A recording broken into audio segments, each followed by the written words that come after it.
Welcome to Fast Break Bets for May 3rd. How is everyone doing? My name is Eric. I'm from eTalk 2 on Sports and pinch hitting for Gino. We have Bryce from the I Need It Sports Pod. Bryce, how are you doing today, my friend? Doing pretty good. What's up, Eric? What's up, everybody? Happy to, fill in for Gino. Oh, dude, as soon as Gino said to get a replacement, a pinch hitter, you were the first one that I reached out to. I'm so glad that you were able to do it. We really haven't had a chance to talk that much hoops. Obviously, some big news broke today. A Wojo bomb. Ham is out in LA. What was your first reaction when you heard that news? I'm glad it finally happened. Two things. It actually was just another bomb. They actually just said they fired the whole assistant coaching staff as well, so they're Oh, wow. cleaning the house completely. But I was actually talking to my aunt during Game 5, and I was just like, as soon as the Nuggets went on their third quarter run, as they do every game, and Ham sits there with his hands in his pockets, I'm like, honestly, if the Lakers somehow found a way to magically win the NBA Finals, I think it would still be a good argument to be made that you should still fire him. Like I don't know what he's doing over there on the sidelines, and then half the time they show him drawing up plays, it's just scribble on the clipboard. I'm like, what are you doing exactly? Like, come on, you're a professional basketball coach. Um, how can I word this? I think he had to go. And Gino and I always get into this on this show. I am not a D'Lo guy. And I really feel that there's a certain ceiling they can get to with D'Lo. I mean, that's it with me. I just don't feel like D'Lo as the one they can do that much because he's so limited defensively. I don't think he has a good basketball IQ. But I agree with you. When you look at Hams after timeout plays, I don't want to use the term putrid, but they were putrid. Very elementary with it. He's not. I would say when I look at like the best coaches, Tyronn Lue, Eric Spoelstra, those guys, if those guys had AD and LeBron, just think how good that team would have been. They, You know what I mean? they I would have agree. finished the games. Like you blow two. I mean, the Lakers were up double digits every single game, and they blew four of them. You can't let that happen. They were up in every game. Yeah. I mean, the bet. Someone was saying like you'd be up if you would just simply roll over a team to be down by 10 and the other team to win. You would have made like what I think it was like 10 grand just rolling over in that series. Some rumors are going on that they're going to make a push for Tyronn Lue. Now the Clippers are coming out saying they're talking extension. I don't know if Tyronn Lue goes, but an interesting name is JJ Redick. I'm not a conspiracy theorist. JJ starts the pod with LeBron. Now he's a candidate for a coach with no coaching experience. What do you think of that? Do you think JJ would be a good coach? Yes, actually. So the episode hasn't dropped, but we actually recorded a pod the other night where we were reacting to all the game clinching games between OKC, Denver, and Phoenix, and all them or LA. But I was saying like Ham needs to be fired, and I'm not gonna lie because I hear the Tyronn Lue rumors, but I really don't think the Clippers are gonna let him go. I was like, if you want to just shake something up, you're getting a basketball savant, a guy who studies the game. Call JJ Redick, get him on the coaching staff. And I was like, I didn't know it at the time. I was like, make an offer. I don't think he'll accept it right now, but call Rondo, see if he wants to be an assistant coach. Put some basketball geniuses next to LeBron. And LeBron has talked so highly of Rondo's basketball IQ ever since, he teamed up with him back in 2020. And then funny enough, I was watching Marquise or Jeff Teague's podcast, Club 520, yesterday, and they had Rondo on as a guest. Rondo said he's not looking to be in coaching until he graduates because he's back in school now, and he'll graduate next May in 2025. So that's probably not going to happen. But yeah, I would go get JJ. I would go get a lot of former players who have good basketball IQ, good rapport with LeBron. Put them in there. It's like the coaching pool needs to be expanded. Like a lot of these guys, the older guys, like, hey, they're a good coach throughout history. Like the game has changed. JJ Redick is only a couple years removed. Obviously, he has the podcast with LeBron. He's on, the ESPN sports shows now. I think it would be good for the Lakers. I think it would change some things up. And The only thing I'd be worried about is the dynamic between them, because obviously it wouldn't be the dynamic of the podcast, but JJ is younger than LeBron, and he would be coaching. That would just be something funny to witness. But I think it would be a good move. I think that's an interesting point you brought up, the dynamic. It's one thing to be a friend with somebody and work with somebody, but then when one guy is a superior, are you going to have that respect? That's obviously why Grant Williams is no longer with Boston. Him and Joe I can't even say his name. Mazzulla were really tight. They took vacations together. And then I guess there was a tough dynamic with him just because he couldn't accept taking criticism from him. Also, my Bucks, oh God, they lost last night, eliminated from the Pacers.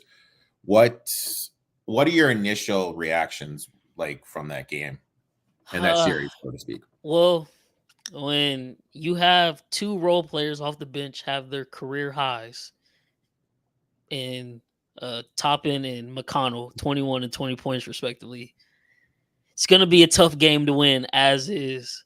And then also, in every win the Pacers have had this series, they've always got to 30 assists.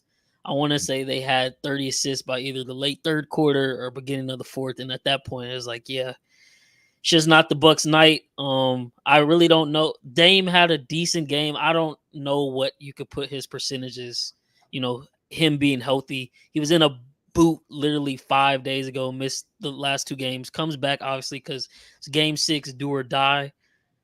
I don't know. It's just tough from the very start. Obviously, you guys are missing Giannis. I will say the basketball fan in me hates that he wasn't able to play, but just thinking logically, I'm glad nobody forced Giannis to come back. I'm glad he didn't come back because I feel like something would have happened that would have made his injury worse.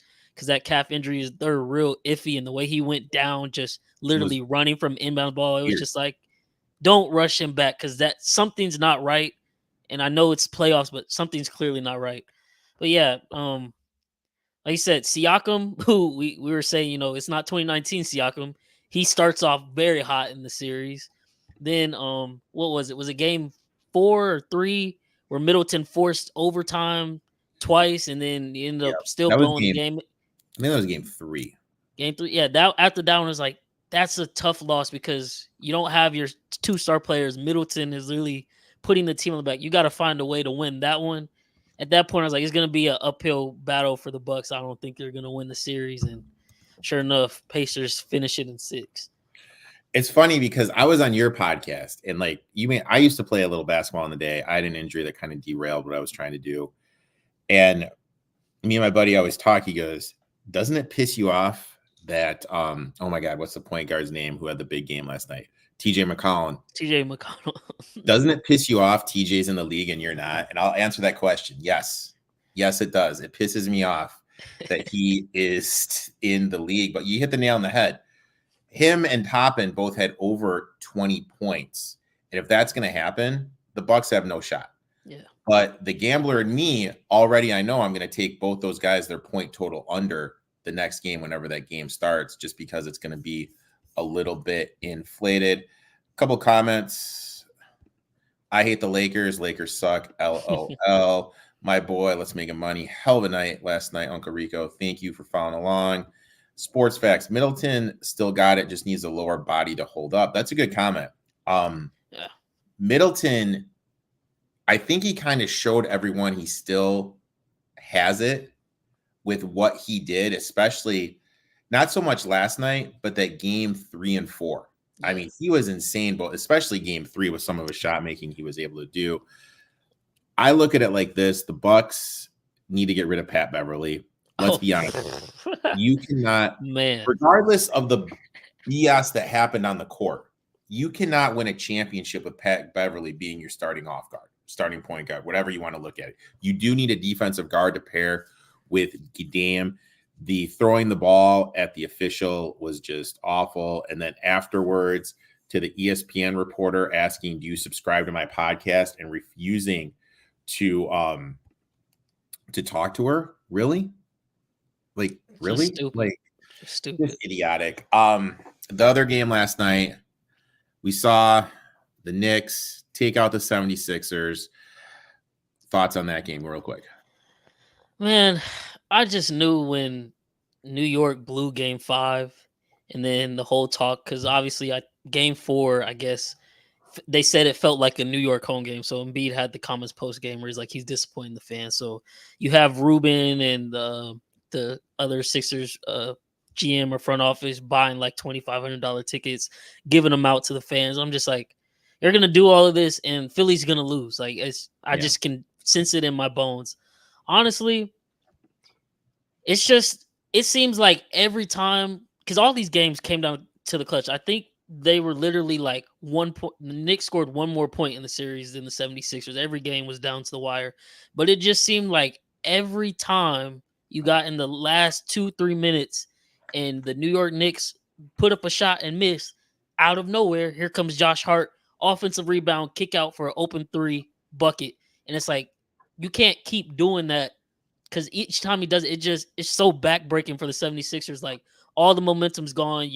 I think one time, I want to say it was Game 4. I swear they had like 6 offensive rebounds in one possession, and where they had the ball with like 2 minutes and 30 seconds. By the time the Sixers got it back, it was like 40 seconds on the clock, and it's like you've wasted a lot of your opportunities to even go back, tie, take the lead, whatever you want to call it, because you can't get an offensive rebound. And then secondly, as I think I said on the last pod you were on with us, I'm not a big fan of Tobias. I'm one of his biggest haters, to be quite honest with you. I don't like his game. I hate the fact that they paid him instead of Jimmy Butler way back when. And I was like, you played 29 minutes after saying, I think he had a comment that was like the Sixers fans would they would make fun of a crumble cookie or something like that, something stupid. And you go out and play 29 and put up 0 points in a do or die game. You can't do that. That's unacceptable. And lastly, I'll say, as much as people want to call Joel Embiid a playoff choker, I'm not here to defend that statement. For what he had to do this series and endure playing on one leg and the Bells policy stuff, I honestly thought he should have.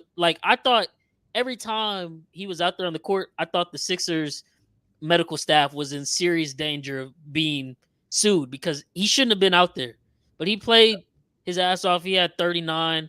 Maxey had a off game from what he did Game 5, putting the backpack on and saving them. But yeah, man, Philly sports, they got a lot to look at, and they need to do some heavy shifting this offseason. Maybe go try to get a third star. I've heard Jimmy might be out of Miami. Maybe you can kind of reconcile that relationship. I don't know, but they got to do something else because Embiid is now 30. Maxey's an up-and-coming star. You just need one solid player next to them and some good 3-and-D guys around and to make a push. But at this point, man, I just don't know how much longer you're going to have Embiid because I feel like each year it's a worse and worse injury. Like, dude is literally falling apart at the seams, and he's still out there playing. I'm like, I can't. I don't know. My thing, great performance last night. The game before, I thought he made some awful basketball decisions, cross-court passes, low basketball IQ decisions. Heck of a game last night. We saw Dante finally come back, and I'm a little pissed off. I can't stand Buddy Hield. Let me tell you why I can't stand Buddy Hield. Way back from the Oklahoma days, I was in a pool where it was against the spread, where you pick a team, and if they won or lost, you figure out the spread. That was what happened. There was this Final Four game where Oklahoma lost by 30, and it totally cost me. So I'm still salty about that. Last night, I had at 6.5 to 1, DiVincenzo to have the most threes in the game. He had 5. Buddy Hield went 6 for 8. And I hate Buddy Hield even more. But all kidding aside, looking at the roster, Maxey's great. They obviously need to get another wing. They have a floor spacer in Buddy Hield. There, you're right. They need to move Tobias, and they need to do something where it's almost like Embiid, you know what? Do you want to win a championship or do you want to be in the MVP conversation? Because if you want to win a championship, we have to take you down to 50 games a year. Literally. I mean, because that's basically the way it is. You can't have him play a full slate, that 60-min thing to try to win an award. If you really want to win a ship, we got to cut back those minutes, and we got to really focus, and we need to get a small forward. I think Maxey next year is going to take another big step forward. That three-pointer, that shot making, that 4-point play to bring the 76ers back from the dead, that game when they're down 7 late, That was some of the best ball you've ever seen. Jalen Brunson, I'm watching him right now. Man, he's been amazing. He's probably the closest thing to what Isaiah Thomas was back in the day watching old Isaiah footage. Just being able to someone get finished with both hands at the rim, make a 15-footer. He's not the freak athletic that Derrick Rose was, but he's, a point guard that can make shots and get to the rim and make a 15-footer floater with someone in his face. And what he's doing is absolutely insane. And to think the Mavericks could have kept him. Man. We have 2 games tonight, starting off with the Cleveland Cavaliers traveling down to O-Town, Orlando, to play the Magic. I have 3 plays in this game. What bets are you looking at in this game, my friend? Okay, so first off, I'm gonna go with Orlando Magic's team total over 101.5. They've hit this both times. They're back at home. I look at this series, and I was telling my buddy Cam on the podcast the other day, I was like, I feel like this is just one where the home team always wins, but I think Orlando really figured something out in game 6 or game 5, I mean, the other night in Cleveland. The first 2 games of the series, you could tell this is a young team. They have no playoff experience. They didn't know what they were getting themselves into.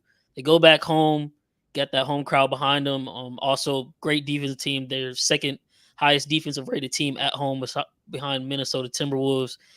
They whooped Cleveland. Go back game 5, Paulo has 39. I mean, Franz Wagner, I'm not mad at the drive at the end of the game. He did have Paolo on the pick and pop at the 3-point line, but that's a hard pass to make. So I'm not going to complain about that.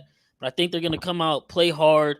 I think they're going to take this back to 7, and all the pressure in the world is going to be on Cleveland. If they keep it close, like they did game 5, and are able to pull out, I honestly think, which you'll probably agree from your previous thoughts I've heard, think Cleveland might have to let go of Bickerstaff because they're not getting better over there. And I know it's kind of been rough this year with rotations with a lot of injuries, but they got a lot of talent on that team.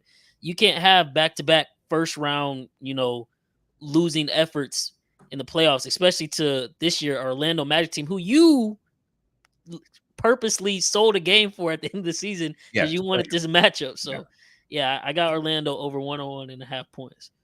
All right. So when I was doing my research this morning, I never thought I'd be in this position. I took the Cleveland Cavaliers plus the 4 and plus the 150. Road teams up 3-2 last 20 years, sample size of 91 games, are up 68%.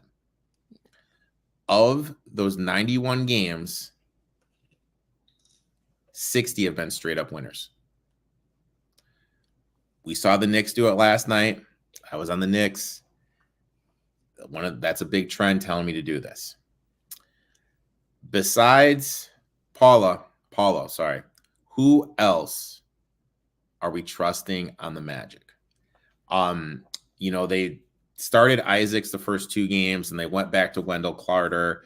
Carter can rebound, even though he can shoot the 3. They're not having him shoot enough.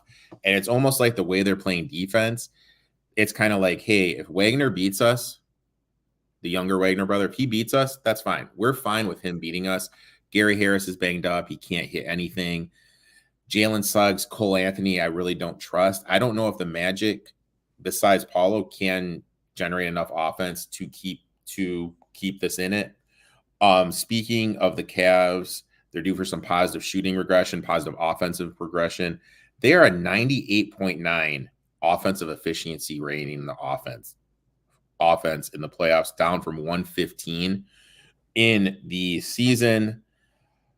I expect positive shooting regression from Mitchell and Garland. Really struggled last game. Also, from what I'm reading online right now, it looks like Jarrett Allen's going to play. That's going to be another rim protector. Defense is better with them.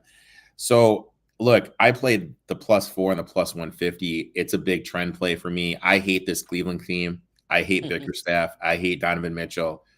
I like this Magic team, but the gambler in me is telling me it's so taking PB Paulo under 24.5 points, coming off his career high in playoff points. And it was an efficient game. He only had 24 shots. It wasn't like he was jacking up a lot of shots.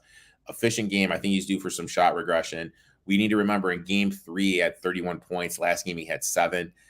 So the good news is we could be in a position where we win every bet because of the Magic get over their team total. Cavs win. Hey, you know what? We are winning every bet here. I will say this. If the Cavs do close this out, I advise everyone to take the Celtics off of openers, because when you look at what Cleveland did, they went from Orlando to Cleveland, back to Orlando, then they're going to have to travel up to Boston. So that's a lot of travel. If this line is anything under 8.5, I'm advising people to take the Celtics right off of openers. Next game, and it's been an interesting series, my friend. Oh, yeah. Interesting series. I have no idea what is going on. I have 2 player props in this game. We have the Dallas Mavericks hosting the Clippers. And what, like, in my head, what I wanted to happen was this. We saw game 1. Clippers ran 28 plays for pick and rolls, which was great because that's where Paul George and James Harden do most of their work, where they're most efficient in the pick and roll. Then Leonard comes back, and Leonard's not a pick and roll player. Everything's ISO with him. They lose both those games. They didn't even have 20 pick and roll games. I think it was like 17 and 18, or maybe those are inverted, but it wasn't over 18. Then in game 4, Leonard's out. They had 37 pick and roll plays, and that led to a lot of 3-point open looks. They shot insane for the first half, got the win. And I wanted them to win again, so then they're up 3-2, and Leonard's like, hey, I'm coming back. Then I was going to take the Mavs in the spot. Unfortunately, the Mavs played great, so I don't have a side in this play. I just have 2 player props. What are your bets in this game, my friend? All right, so I have one future bet running on this game. Remember, I had Mavs in 6, so I would really like if the Mavs win it tonight. I also had them just winning the series straight up. So if they win tonight, I cash in both. So I would love to see that. I got one that I'm trying to pay attention to, see what the full game, because honestly, like you said, I really don't know. You see Kawhi come back, Clippers play awful. He leaves, they start winning again. And then also it's just like, at this point, it just seems like the norm. James Harden, Paul George have a good game. Next game, they play completely terrible. Then they have a good game again. Will they come out tonight and be good? They might just do that. So I don't know if they'll keep it close. But in the second half of this series, the Mavericks have won 3 of the second halves. Clippers have won 2. Clippers have won both their second halves by 2 and 1 points. The Mavs have won theirs by, let's see, I had it written down right here, 5, 12, and then 20 points last game. If they have a second half spread of like -3.5 to the -5 range, I think I'm going to be kind of inclined to take that, depending on how the game is going. They've been opening up these third quarters playing really good. I didn't even watch game 4 from the beginning to know that they were even down 31. I had ended up tuning into the game when they were going back and forth in the fourth quarter. I had no idea they'd come back from 31. So that was a little shocker to me. But yeah, man, I don't have really anything on the game itself. I have a parlay bet of props in it. But yeah, I would really just want Mavs to win so I can win my future bets and cash out there. My 2 bets in this. You mentioned James Harden. I went over 19.5 points. Yeah. Gone over 4 or 5 games, averaging 22.2 points per game. Take out the last game where he really struggled, as you mentioned, 26 points per game. He was 2 of 12 from the floor, 1 of 7 from 3-point lane. He's due for some positive shooting regression. No Leonard means more pick and roll where he is more efficient. I expect the bounce back spot. So I played Harden over the 19.5. My other one, I went Lively over 13.5 points in rebounds. This has been a bet that's hit. I've hit the last 2 games. He's gone over 4 or 5 games in the series. He didn't go over the first game. He's averaging 14.2 points in rebounds per game this series. Last 4 games, not counting the one he didn't go over, that's up to 16. And the reason that's happening is Gafford's unplayable right now. This isn't a Gafford series. If they get through this and they play the Thunder, that's a Gafford series. Gafford's going to be more effective. But with the action that the Cliffords run, Gafford just gets lost on defense. And that's why we're seeing who's number 42. Keeber shooting, playing more because he can stretch the floor, and Lively playing more because he can switch and defend the rim, but he can also switch and guard someone on the perimeter.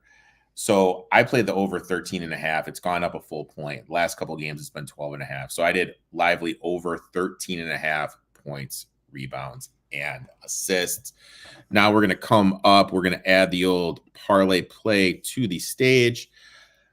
What I did here is I just did Paulo under the 24.5 points. I ticked hard. I got a little freaky, dude. I got a little freaky, man. I ticked Harden up to over 23.5 points. I ticked Lively up over to 15.5. I mean, look, dude, I'm getting a 10x return on that. You can't complain about that at all. That's the one I'm going to do, my friend. What do you have a cooking for us? So I'll pull yours up right here. Why don't you tell me which ones you're looking at? So mine are solely in this Clippers Mavericks game. I'm gonna go Derek Jones over 1.5 3-pointers made. He's made 2 the last 2 games. They're at home, game 6. Role players. Usually, if you're gonna clinch and win this game, usually it's gonna be from your role players. Having some of their better games behind the home crowd. I'm gonna go Kyrie over 24.5. Did you have over 1.5 or over 1.5? Over 1.5. All right, boom. And then I'm gonna go Kyrie over 24.5 points. Luka, he's been dealing with a knee or leg injury, and I know he's been sick.